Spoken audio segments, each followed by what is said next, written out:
திட்டமிட்டபடி ஜூன் 2ஆம் தேதி பள்ளிகள் திறப்பு இருக்கும் என்று பள்ளிக் கல்வித்துறை தரப்பில் தற்போது அறிவிக்கப்பட்டிருக்கிறது. கூடுதல் விவரங்களோடு செய்தியாளர் பிரபாகர் இணைப்பில் இருக்கீங்க. விவரங்கள். கோடை விடுமுறை முடிந்து அனைத்து பள்ளிகளும் ஜூன் 2ஆம் தேதி தொடக்கப்படும் என்று ஏற்கனவே அறிவிக்கப்பட்டிருந்தது. அந்த வருட அட்டவணை என்பது கொடுக்கப்பட்டிருந்தது.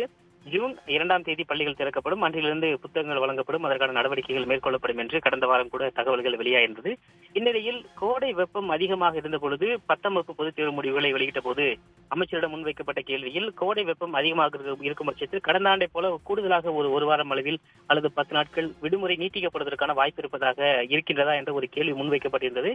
கோடை விடுமுறை அந்த இறுதி கட்டத்தை எட்டியதன் பின்பாக அப்போது முடிவு செய்யப்படும் என்று அமைச்சர் தெரிவித்திருந்தார். அதன்படி தற்பொழுது தமிழ்நாட்டின் பெரும்பாலான மாவட்டங்களில் தொடர்ச்சியாக மழை பெய்வதாலும் கோடை வெப்பம் எதிர்பார்த்த அளவில் மிக அதிகமாக இல்லை, வழக்கமான அளவில் தான் இருப்பதாக புள்ளி விவரங்கள் வெளியே வந்திருப்பதாகவும் திட்டமிட்டபடி ஜூன் 2ஆம் தேதி பள்ளிகள் திறக்கப்படும் என்று அறிவிப்பானது வெளியிடப்பட்டிருக்கிறது. மிக குறிப்பாக தொடக்க கல்வி சார்ந்து தமிழ்நாட்டில் இருக்கக்கூடிய அனைத்து மாவட்ட தொடக்க கல்வி அலுவலர்களுக்கும் தொடக்க கல்வி இயக்குநர் அனுப்பியிருக்கக்கூடிய சுற்றறிக்கையில் ஜூன் 2ஆம் தேதி பள்ளிகள் திறக்கப்பட இருக்கின்றது.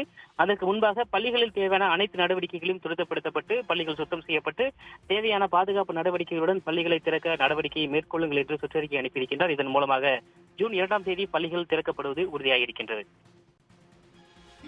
திட்டமிட்டபடி ஜூன் 2ஆம் தேதி பள்ளிகள் திறப்பு என்பது உறுதி செய்யப்பட்டிருக்கிறது. விவரங்களுக்கு நன்றி பிரபாகரன். உடனுக்குடன் செய்திகளை தெரிந்து கொள்ள சன் நியூஸ் பெல் ஐகானை கிளிக் பண்ணுங்க.